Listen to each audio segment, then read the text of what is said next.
Hey guys, welcome back to the Weekly Struggle podcast. It is a beautiful day for podcasting. And today I'm going to be having a very special guest, a very good friend of mine, Brennon Ames.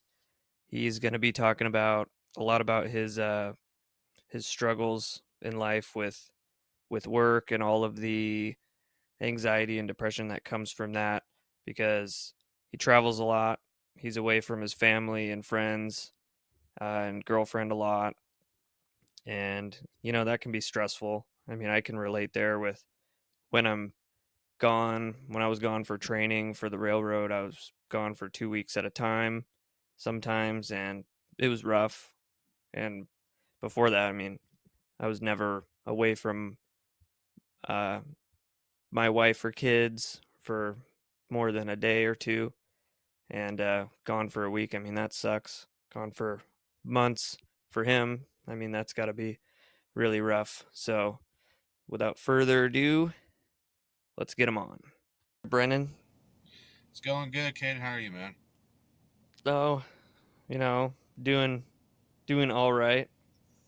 And things have been a little shitty the last few days, but I mean for Uh, all of us anyway. yeah, I can completely agree with that one, my friend. Yeah. Losing four good friends the way that they did uh was terrible. It's been a Definitely, very it's definitely, stressful. yeah, it's definitely sad, especially coming from like, because as you know, I'm in the huge side by side thing too as well, and seeing all that, and I follow a group page on Facebook, and I won't name the page because I'm not trying to target them, but there's somebody posted that video of their side by side on fire on that page, and there's a group of people off to the right of it just sitting there watching it, and people are videotaping it, and my first thing that came to my mind is why is people just standing there and not going up there and trying to put out this fire. um, when you go to the dunes or go to ORV parks, it's required to have fire extinguishers on your side by sides or in your off road vehicle for that kind of aspect. And just to have, people sitting there watching or videotaping and not trying to help, it kind of was just disgusting to watch. Because my mind, that would have been the first thing I did. Was grab my fire extinguisher and run up. I don't even care if it put me in any more danger or risk my life. If I'd known I could have done something to try to save, our friends, then I wouldn't even cared. So there was more people there and they were videotaping their accident, or is this like a different thing? No, this is the same accident. Somebody posted on this group page on Facebook as saying like, not this is the reason why you don't like drive your side by side with a gas can in the back of it. Um, and then the caption says like, don't know what happened to the people inside the side by side. When I saw it, I commented on it. I'm like, those are my friends, and this is what happened, and it's disgusting that you guys made this video, and people are standing around watching and not trying to help. And Wow. as soon as I made that comment, I think the video was still up for another 10, 15 more minutes, and then it got deleted by the person who posted it. Because I was talking to Kyle Bickneys about it, and I told him about the video, and he was trying to find it on that page, and he's like, I can't find it. So I went back to the post, and it got deleted. So it was removed by person who posted it.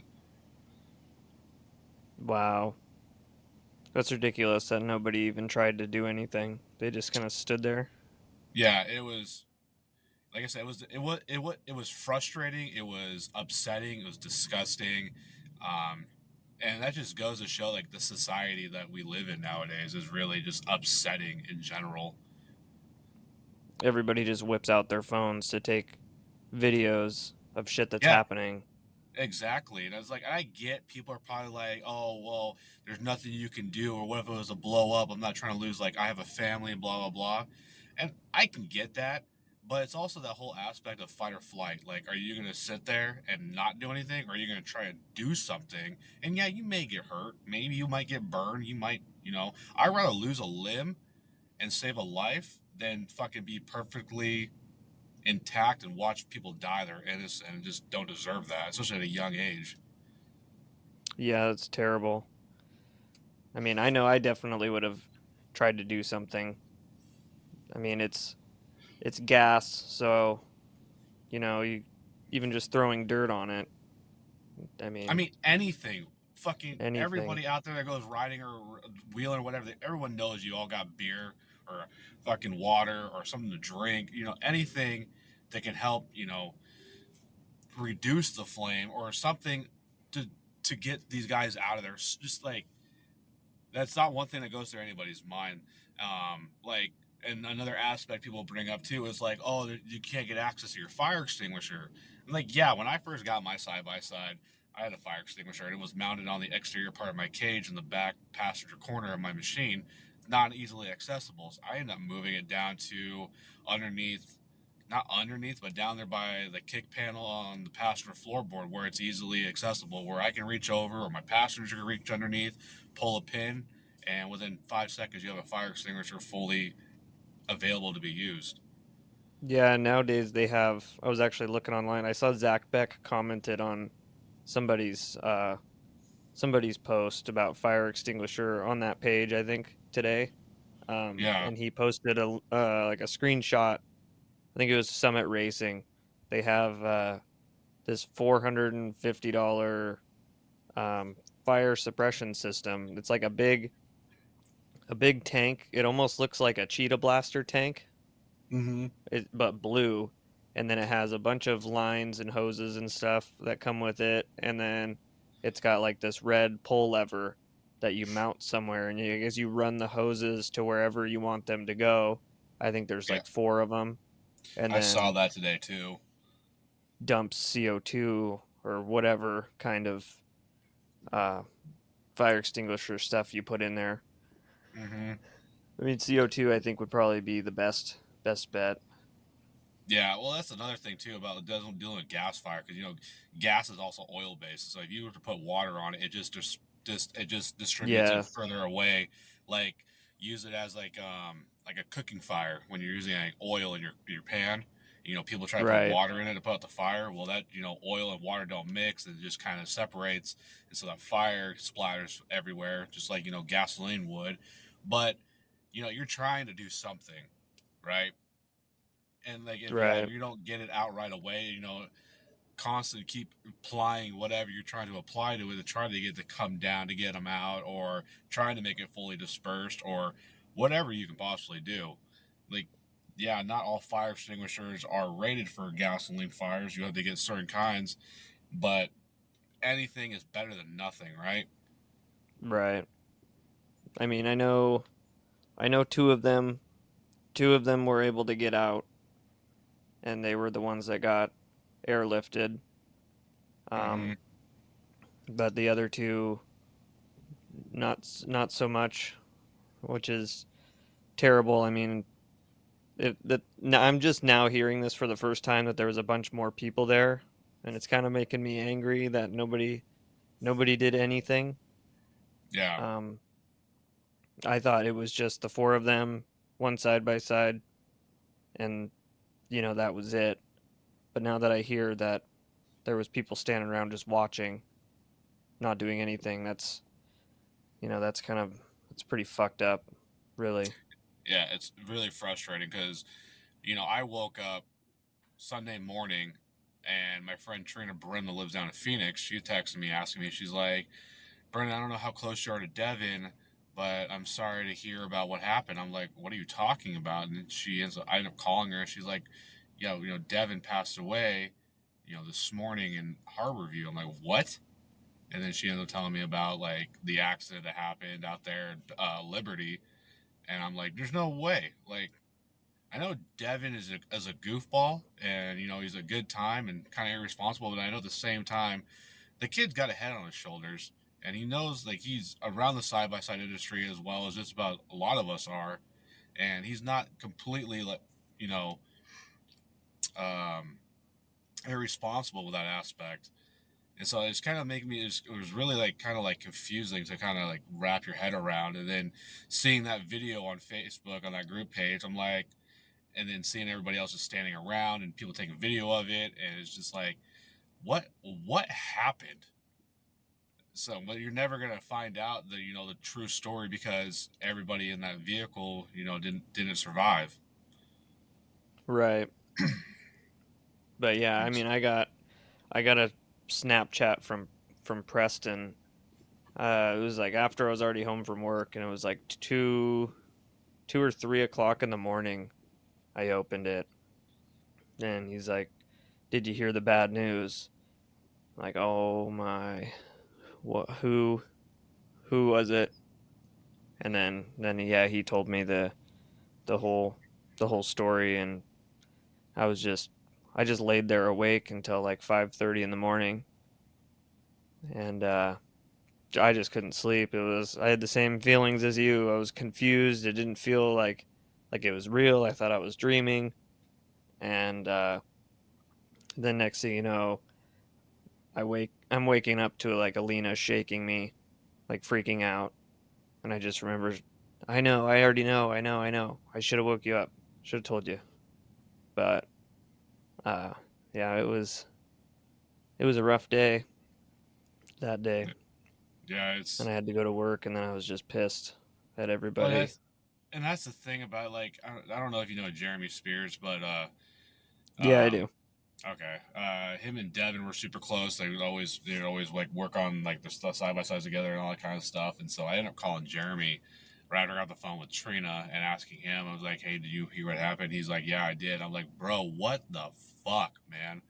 Like, what happened? Where did all this miscomplacency like fall?"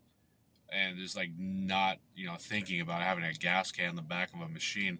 And when we're talking about that, the first thing that went through my mind after I heard all this stuff is when me and Kyle Bickneys both got our side by sides. We got on the same weekend, Labor Day weekend, almost 3 years ago. We were all at Moses Lake, and he was running low on gas, and he went all the way over to, was it the Shell station right there off of I-90? They take Sand Dunes Road into Moses Lake, and he had a gas can in the back of his machine, bringing gas back. And I remember him telling me when he got back that he could smell gas like the whole entire drive from that gas can. Well, with side by sides, the engines are in the back, and you have like that crappy ass makeshift bed back there, and it Right, it's tells all you not to. plastic. Yeah, and it tells you. I think on the Polarises or maybe Can-Ams, I don't remember, but it tells you not to travel with gasoline in the back in that bed compartment because it's right over the motor. And as when I heard about that gas in the back of that side by side that caught on fire, that was the first thing that came up, and I even texted Kyle about that stuff. I was like, dude, it reminded me of when you brought that gas can back and you're like smelling gasoline the entire time, and I'm like, bro, that same thing could have happened to you. Like it's crazy that that crap can happen so fast, and like people don't take into consideration or think about it. Um, because I don't know if you know, the liquid gasoline, the liquid is not flammable. It's the fumes. If you take like a lit cigarette and you throw it in a can of gas, it won't catch on fire. It's the fumes that catch on fire. Yeah.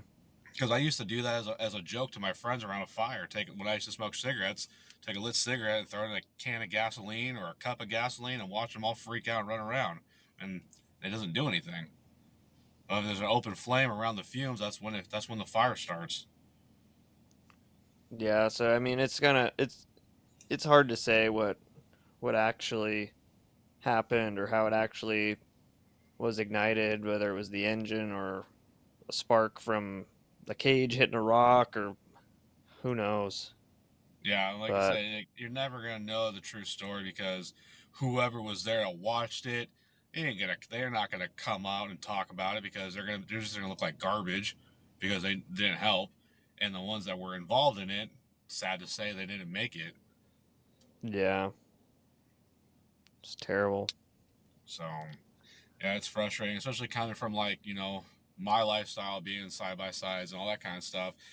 It makes you kind of double think everything, double check everything. And it makes you like more like worried.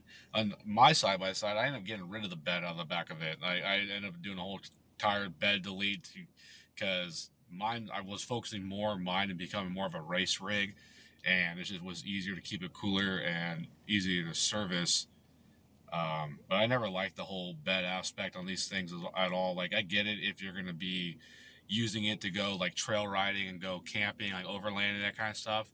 Great aspect and a great concept, But for people who like spend their times in the dunes and like to have a like go fast, that kind of stuff, I got rid of all that because it's just extra weight. I don't use it. I think it looks ugly as hell.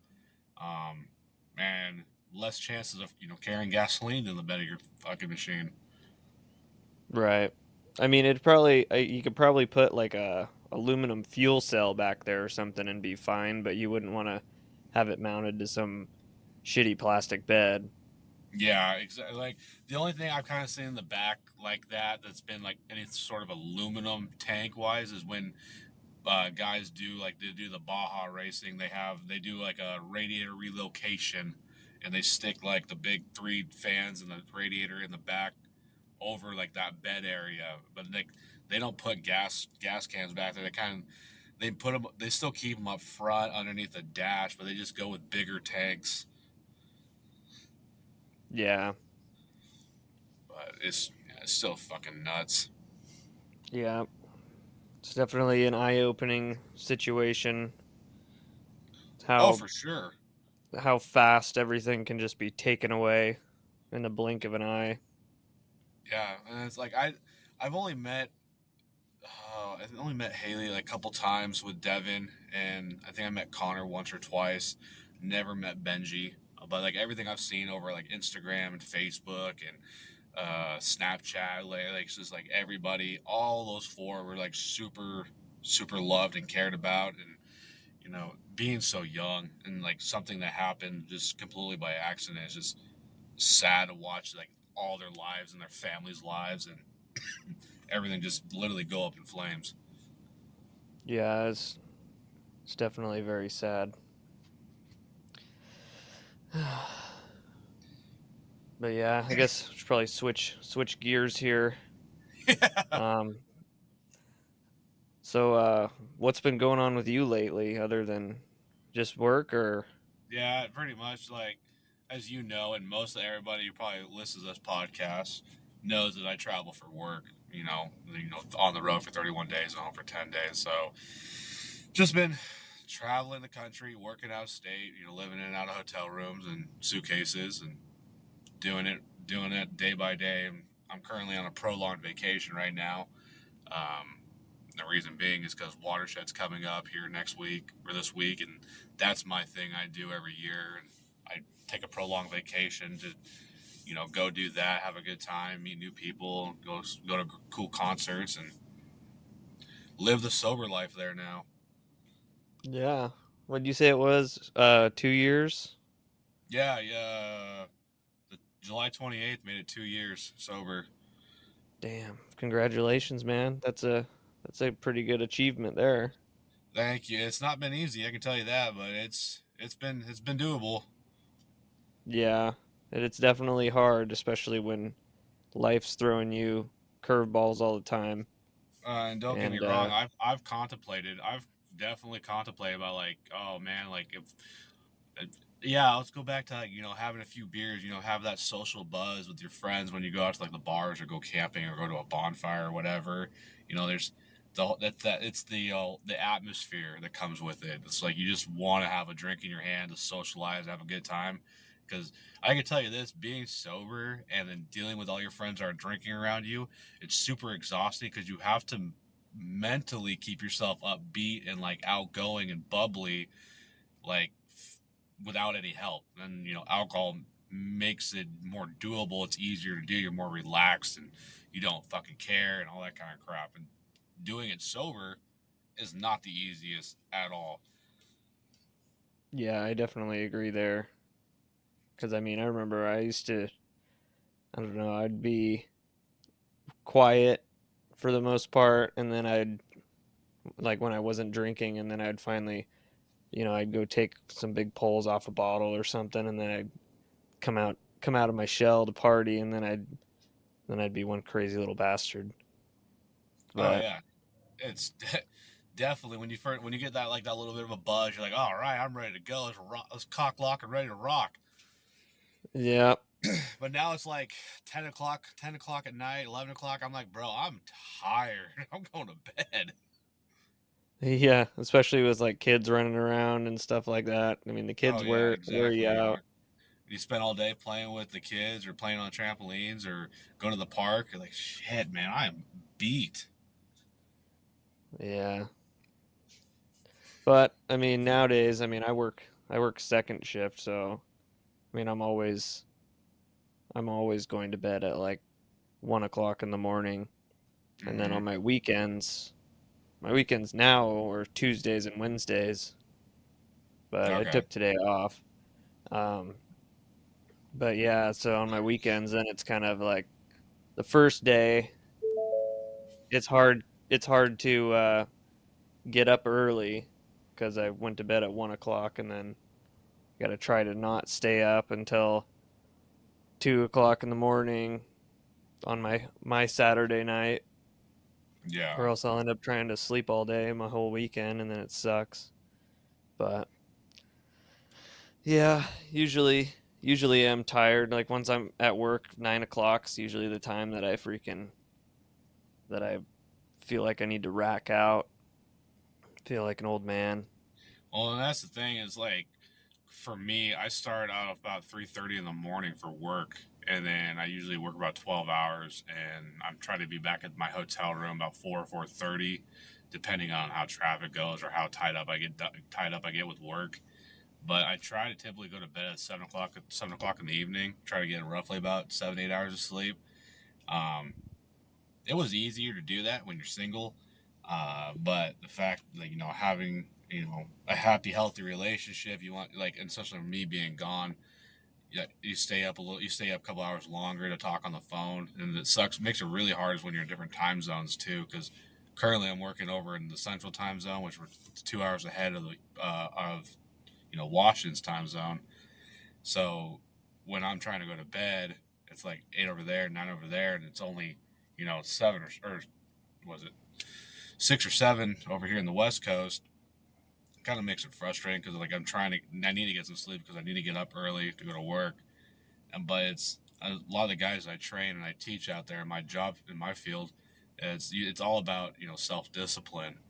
You need to be you need to discipline yourself to go to bed at an early time or a decent time so you can get your rest, and then get up early for work to go do your job. And you know it's all about self sufficiency and self discipline. If you don't take that into consideration, it's gonna beat you down. It's gonna put a mental wear on you. Oh, for sure. What do you do for work? You build buildings or something? Yeah, so I work for a construction company that is the sole erector for all the Costco's around the world, and we also don't just do those. We also do like other big metal warehouse facilities, such as some Amazon buildings. We just actually built a Home Depot down in Texas. We built a lot of the Merck pharmaceutical distribution places in like North Carolina and the East Coast.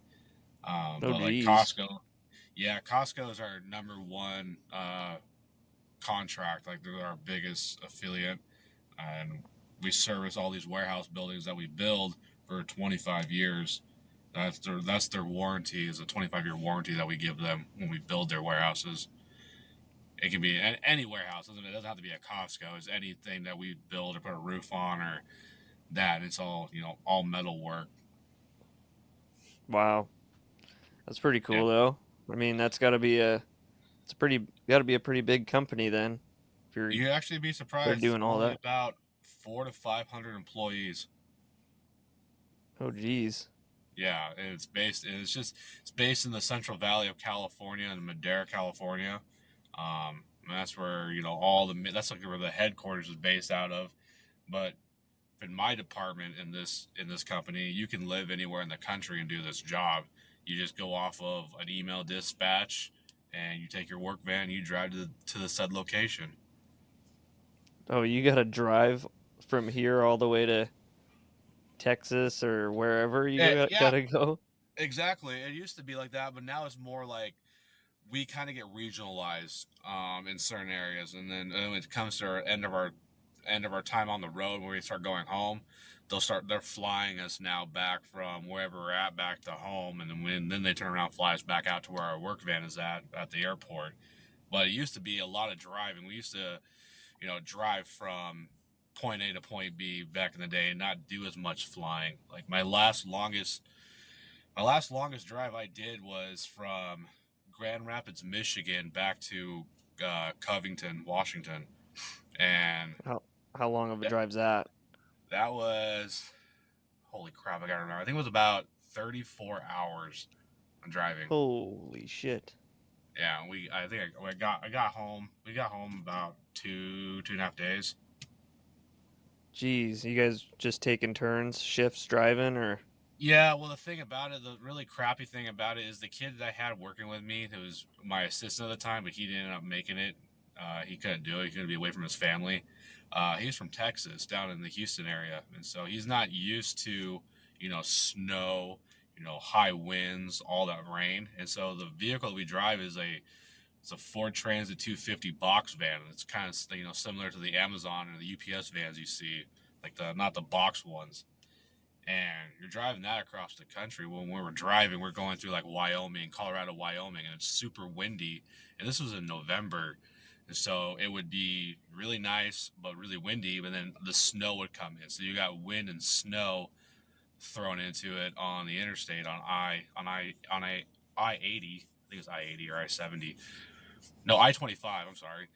Um, and then that all gets thrown into there, and you're going around, windy road, windy interstate hills, and all that kind of crap. And he couldn't do it. He could only do it for a couple hours. He's like, "Bro, I feel so unsafe." And I'm like, "Fine, move over. I'll fucking do it."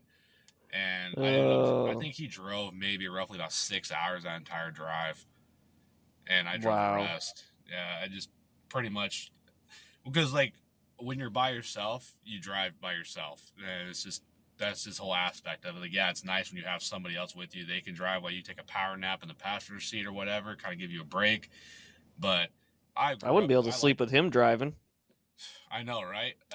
You just have to. You have to be confident and comfortable with the person driving. Like, it doesn't. I honestly, I accepted the fact. Like, if I'm gonna die, I'm gonna die. Like, whatever. I'd rather die sleeping than die awake. Yeah. But Wow. it was just, yeah, it was rough. When we ended up stopping that day, we were driving through Wyoming. We were dealing with all the snow and the wind. We stopped off in Twin Falls, Idaho, that night, and we got up in the morning, finish our rest of our drive back to Covington, which I think was like 10 hours. I woke up to just a whole bunch of black ice all over the place.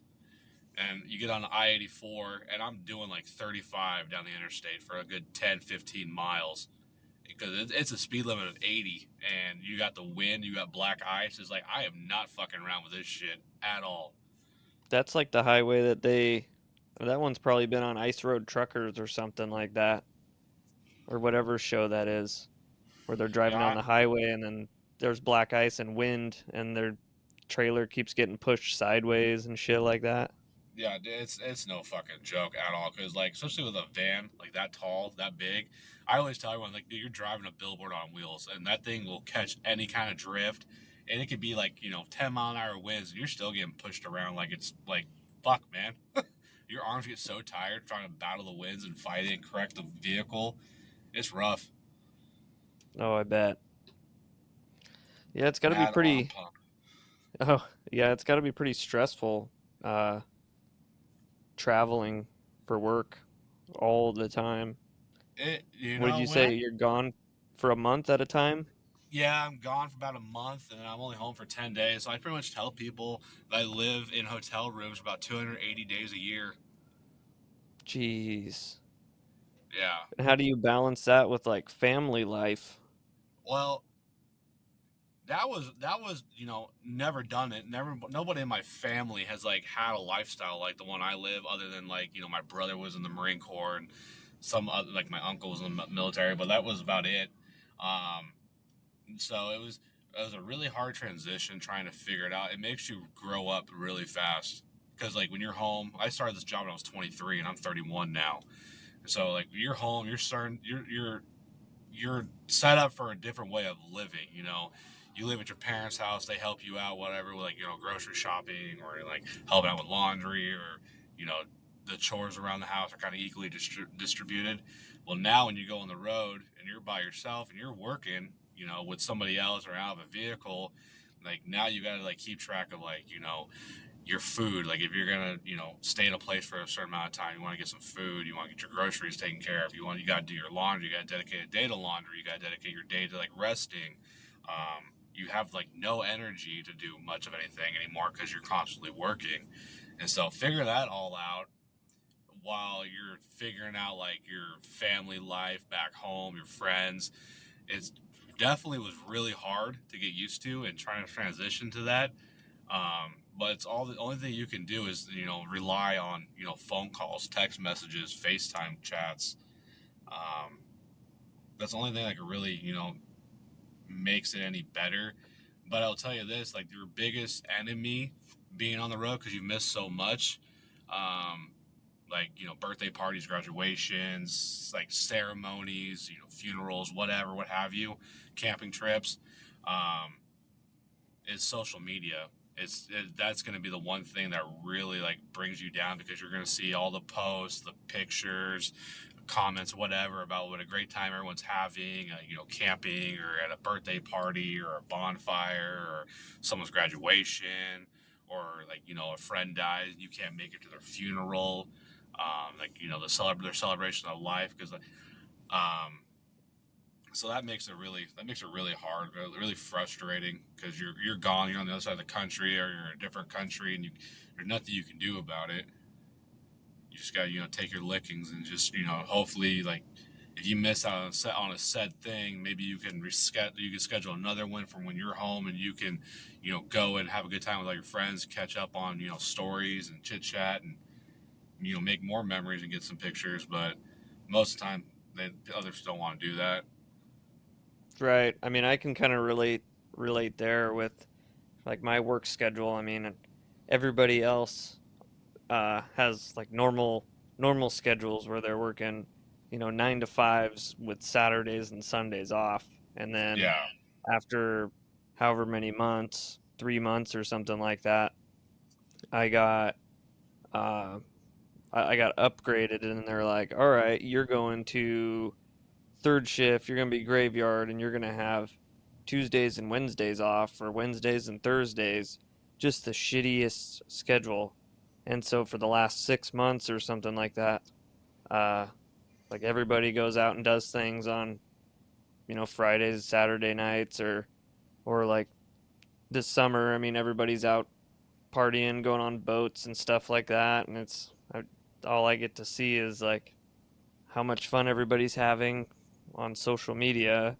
And it's like I don't get invited to anything anymore because everybody knows, oh, he's going to be at work, and Mhm. their attendance policy is strict. I mean, I don't have any vacation yet because I haven't been there.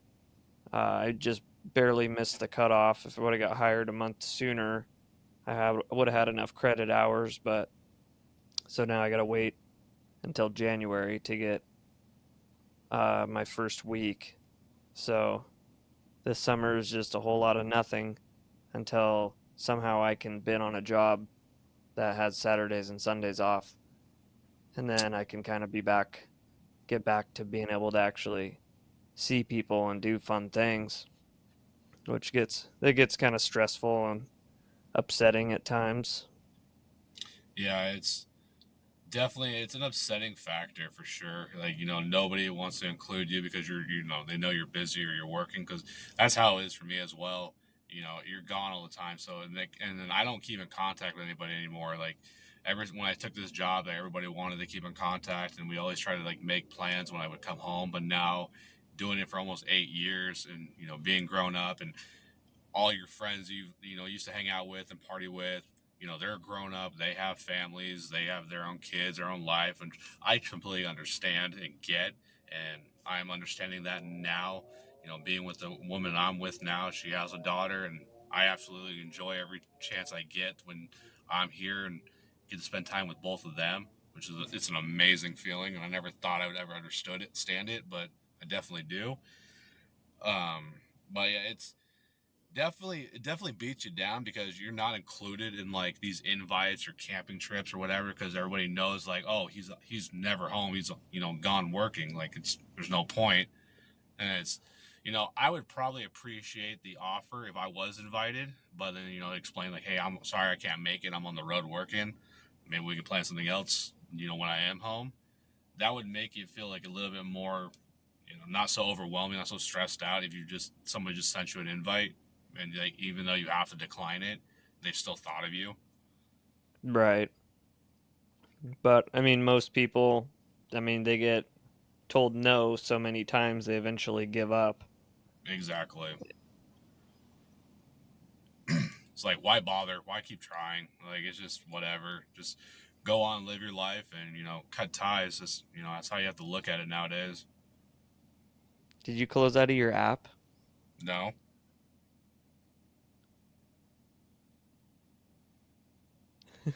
Oh, weird. Yeah, it's tough. but it reminds me like, Derek Stewart. Yeah.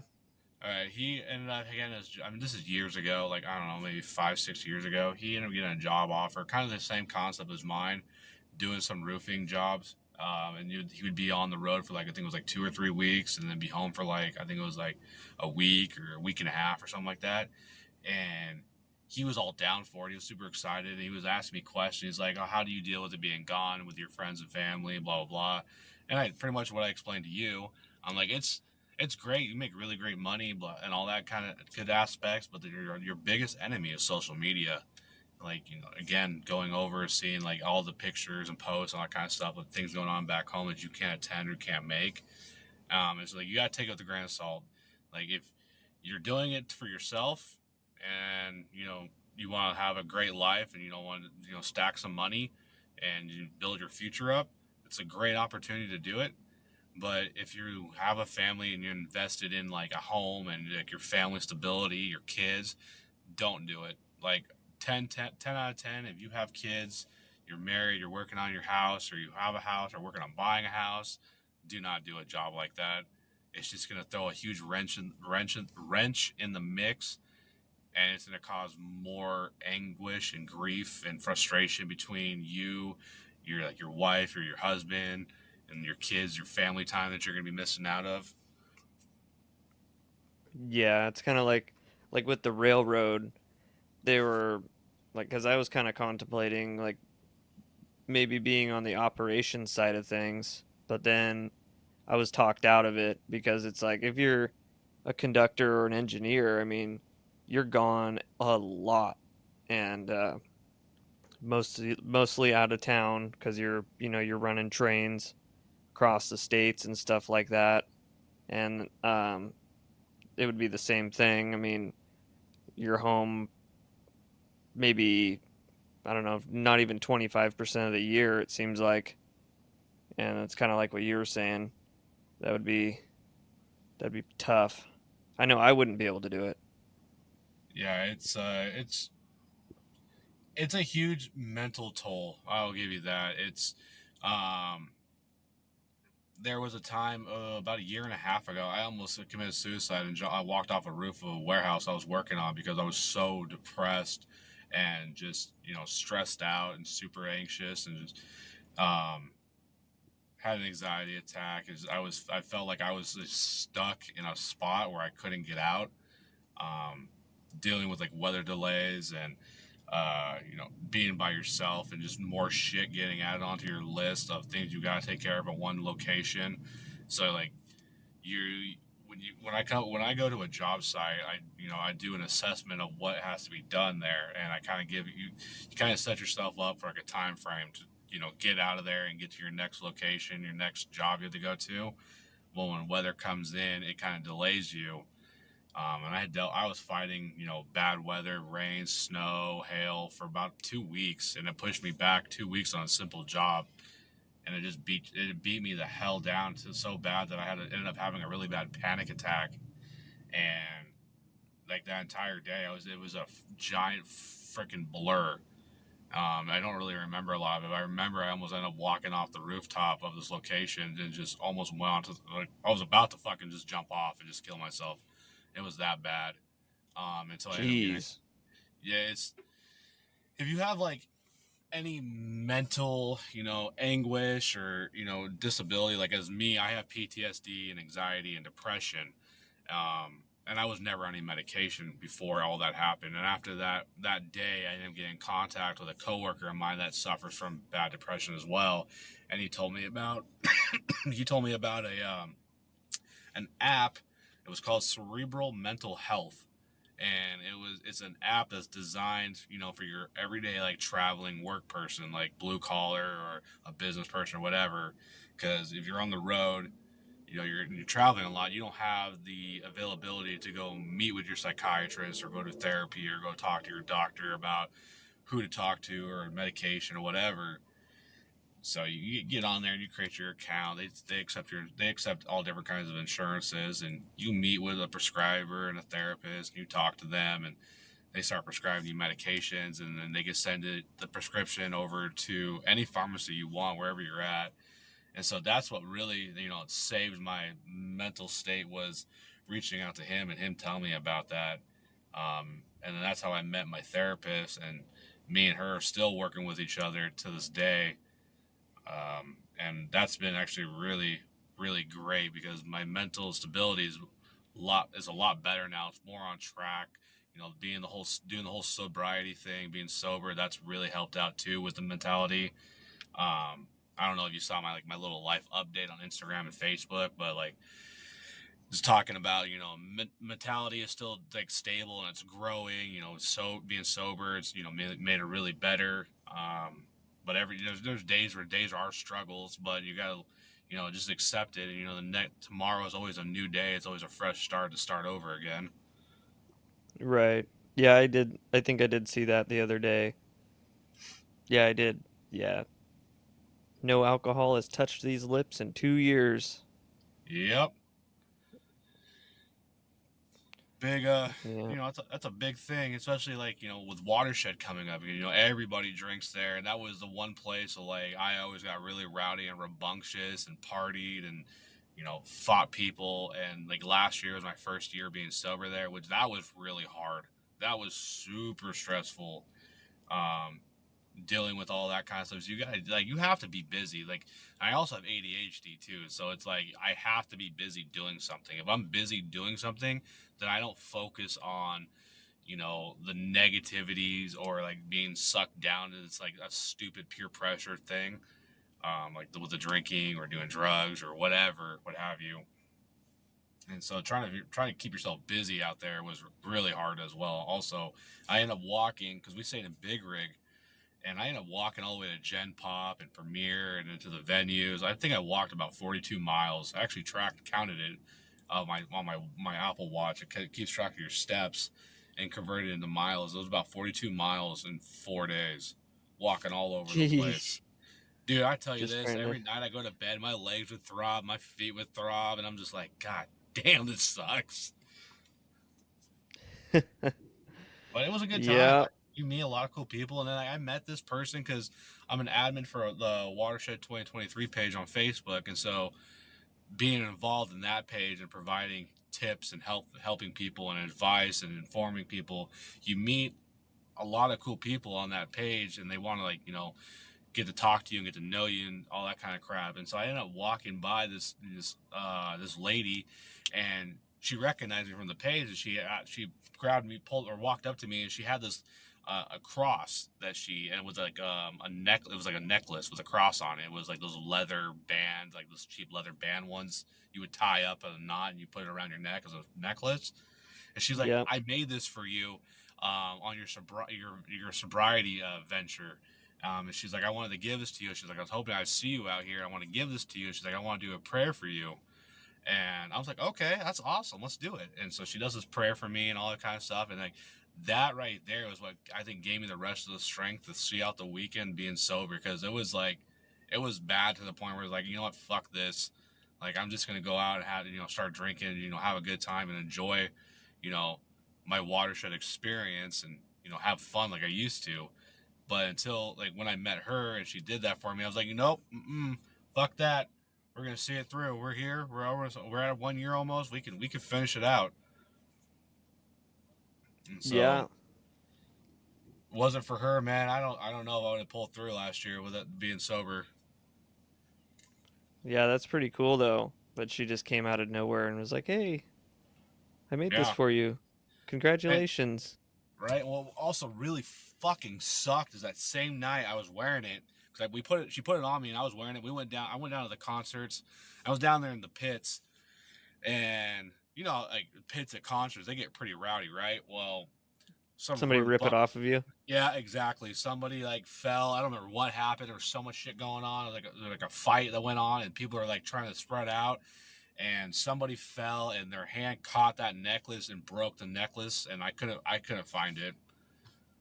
Oh I couldn't man. find it after that. So after I got home, I ended up was at the mall and I went to Buckle to go get some new Hey Dudes because the Hey Dudes I was wearing out there got completely smoked. And I saw they had like crosses there, necklace crosses, and I ended up buying one and replacing the one that that lady gave me. And I made a post about it on Facebook, on Instagram, like talking about like what happened. Like I'm sorry it got lost, but like this is a replacement of it, and it's actually like a chain link chain where it's not going to break off as easy. Um, but that moment, that day meant a lot to me. Like I said, it gave me the mental strength to keep pushing along and pulling through. You know the environment that you're in, and everybody wanted to have a good time and offer you drinks and beers and shots and whatever. Yeah, that's got to be rough. I mean, I'm sure as the years go on, it'll probably get easier to kind of not be bothered by everybody slamming shots around you. But I mean, putting yourself in those situations, I mean, that's got to be pretty tough. Because I mean, campground, that's all it is people they wake up at 9 o'clock, 9 or 10 o'clock in the morning, and just start shotgunning beers and taking shots, and then that's Yep, like all it is until they tell you they go to sleep. that's And exactly how it is. yeah, I've only been one time, and then I was like, yeah, this is pretty rowdy, and there was a whole lot of people, a whole lot of dudes that kept trying to like hit on all the girls as we were walking in there, walking around in there. It's just like, man, what a bunch of idiots. And it kind of It's a pissed me off. it's a cesspool there. Like every year, somebody on that Facebook page always comments and like, "Oh, it's my first time to Watershed. What should I bring?" And I'm like, I always throw the smart ass comment out there like condoms and Plan B. Yeah. Because like fuck man, Oh, like if you're a young kid or whatever and you're going out to like any festival, you're gonna have a good time, you're gonna drink, you're gonna meet somebody, and everyone knows what usually lands to that is unprotected sex or whatever. It's like fuck man, be smart and go prepared for that kind of shit. don't bring back an STD. Yeah, or don't bring back a kid that you don't know who the father is. Oh man, that's really.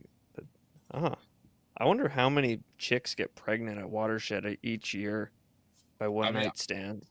I'll be completely honest with you. So I ended up making when I used to drink and party, I made up a whole entire drunken alibi name, and his name was Bo Mason. I'm like, you might have heard of it before back in the day when we used to go party and all that kind of shit.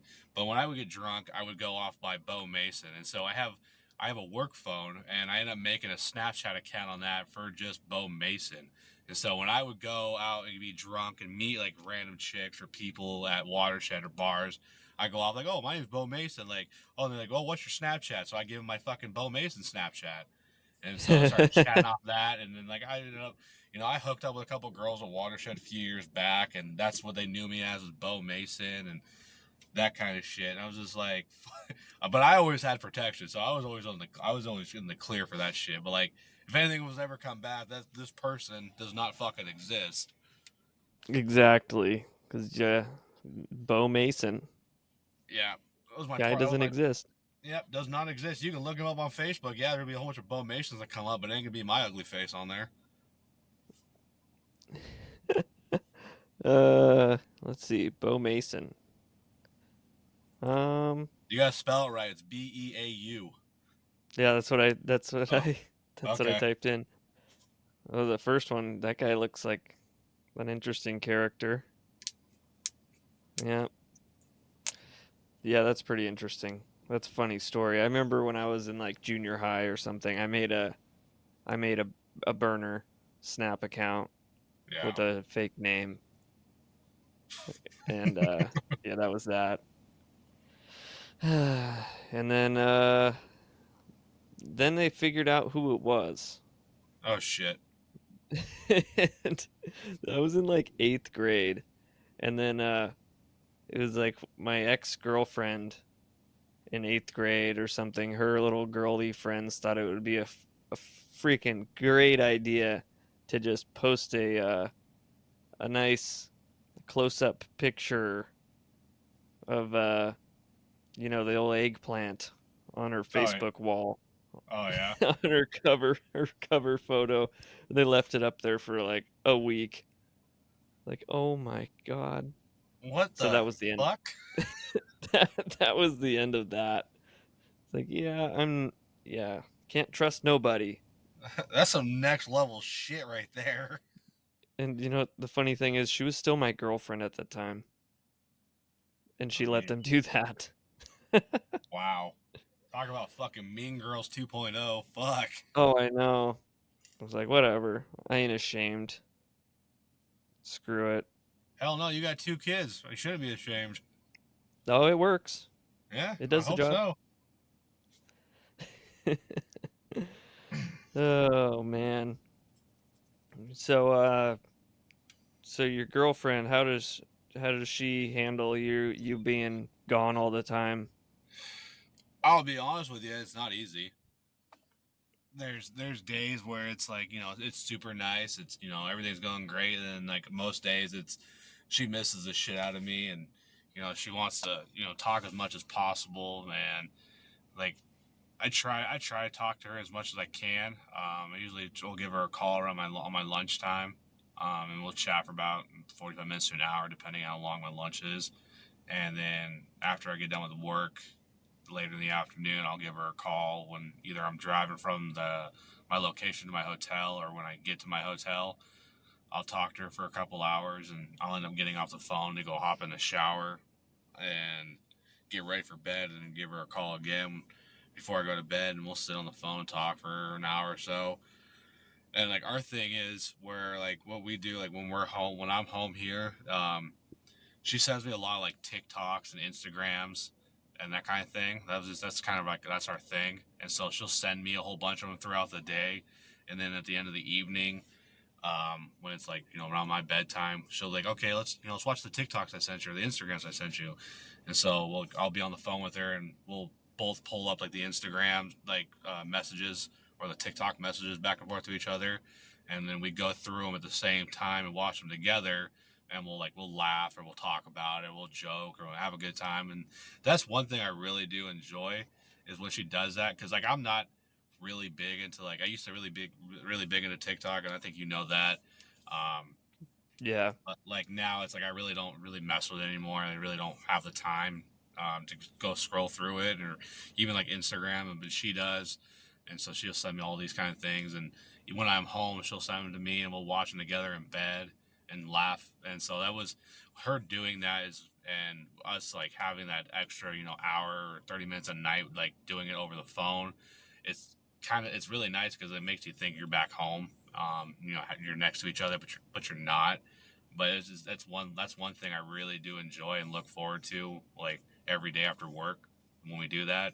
It's just like, it's like those your couples traditions, whatever you got, like what you and your wife like to do together, like that kind of stuff. Yeah. But We do the same thing too. there's days where it's like I'm exhausted and I want to go to bed early. With being in a different time zone, it's earlier here but later over there, and she'll get upset about that. Like, she's trying to make time to talk to me on the phone, get all her things done, but then like I'm trying to get off the phone and go to bed.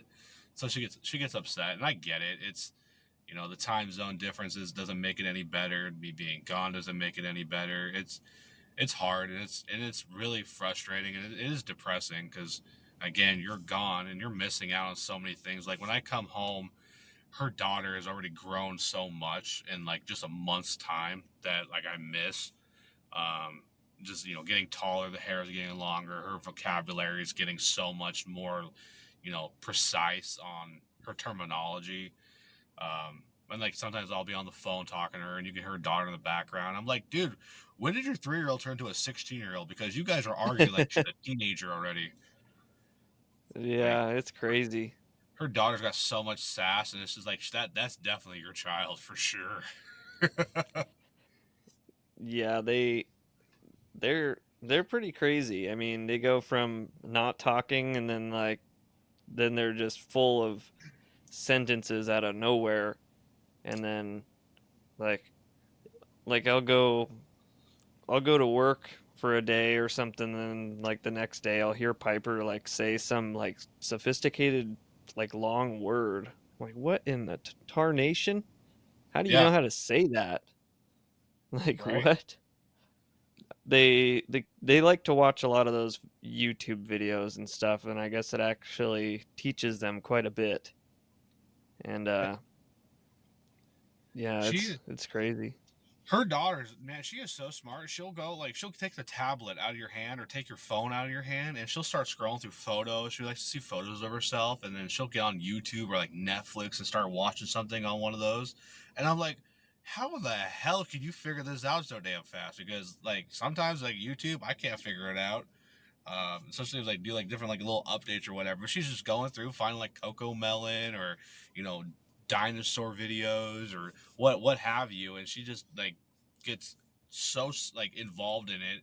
Then she'll get distracted and go into like looking at photos of herself like on my phone or her mom's phone, and she'll be like, "Mommy, who's this?" And she's like, "We're like, oh, that's you." And it's just all that stuff. And she's so damn smart, man. I didn't realize how smart like toddlers are, but damn, they're smart.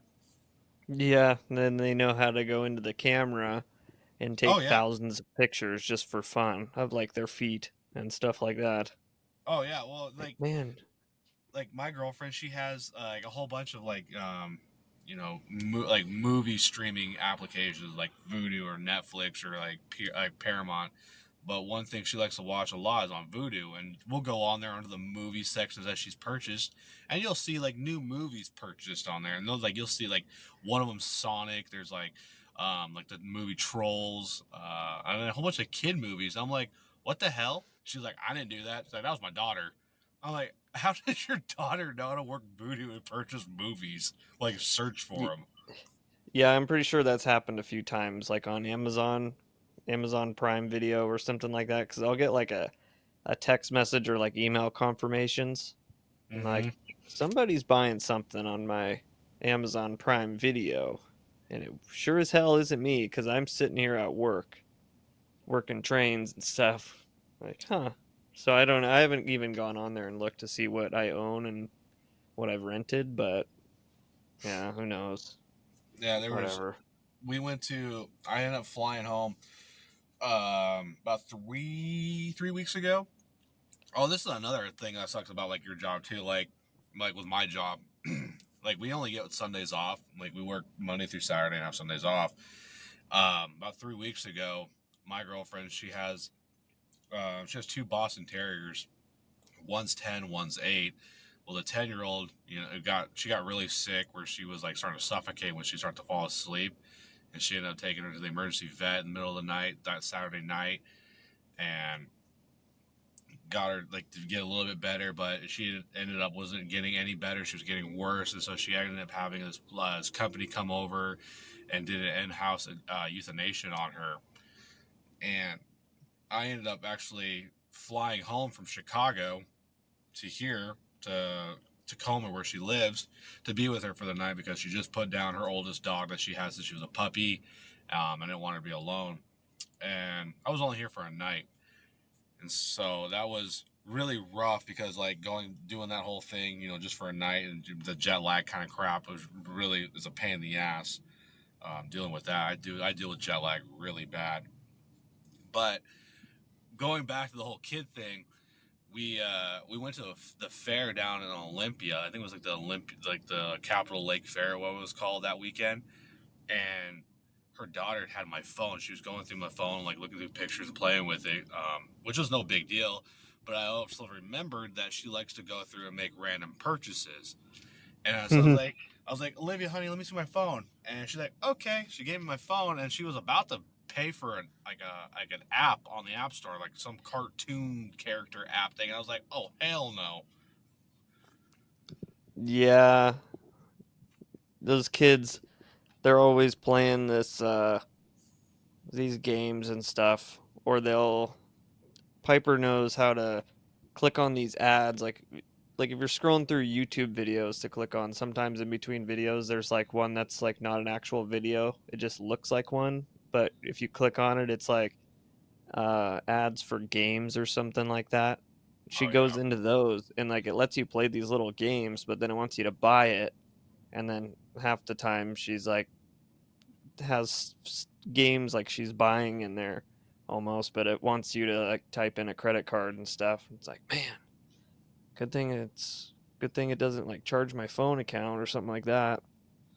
yeah. But yeah, That's like the they'll drain mistake your of bank having like a account. credit card linked to your fucking like Apple Pay, because all you gotta do is like double click your lock button on your fucking iPhone, and it already pays for it, or whatever card's linked to your Apple Pay.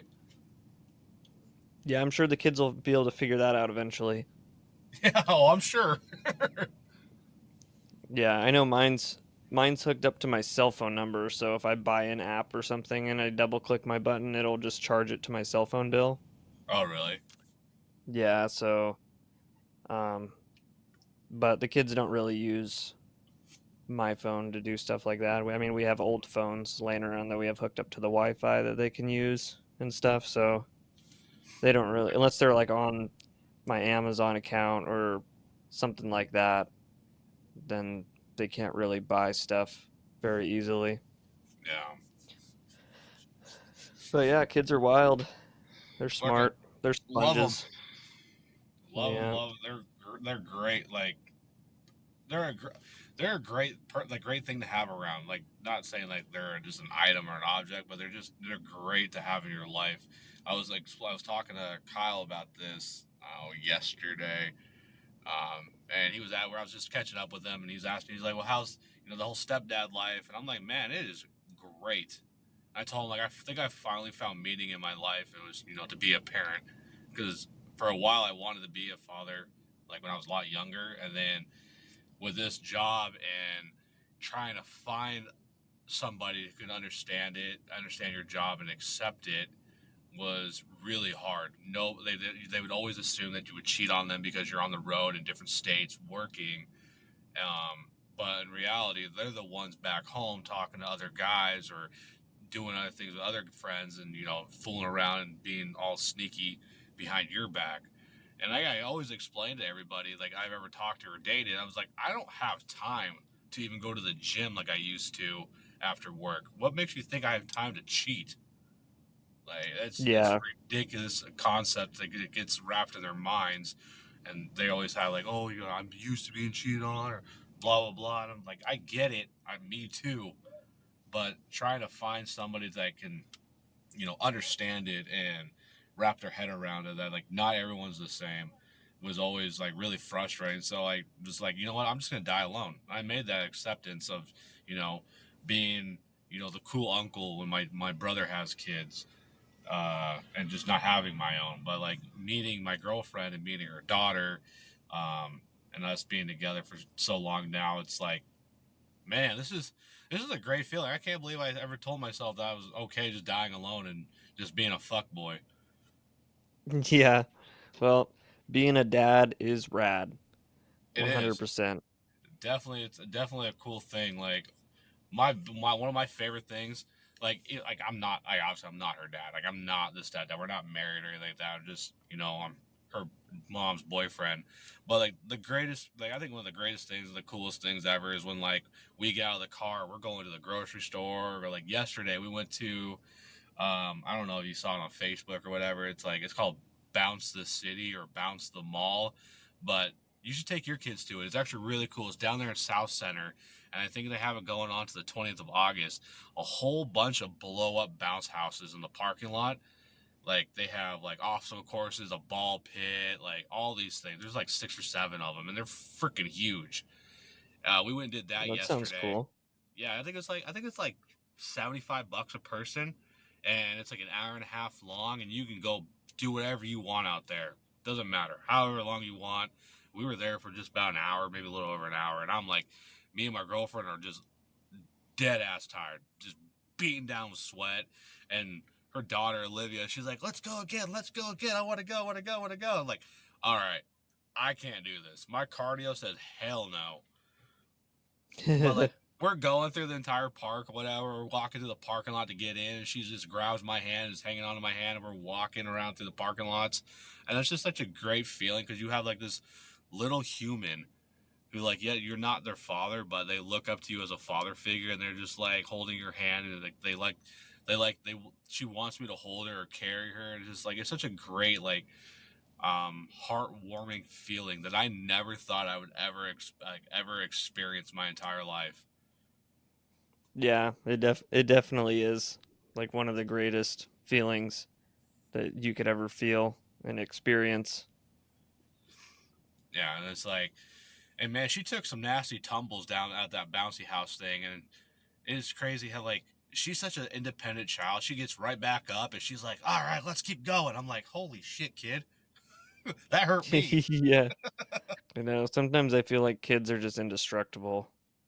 Oh yeah, exactly. Like And the like something they do, you think it would hurt them, or and they're just like, "Oh no, I'm totally fine." I'm like, "Oh dude, my back hurts from watching you do that." yeah, they're pretty indestructible. And when they do like yard sale, it seems like they only cry when you react to it and ask them if they're okay. But if you just like ignore it, then they just dust themselves off and continue doing it.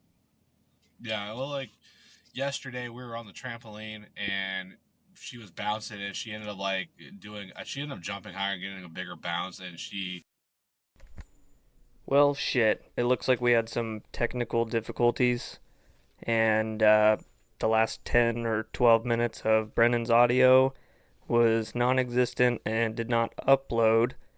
So, here we are. At least we were basically at the end and about ready to close out.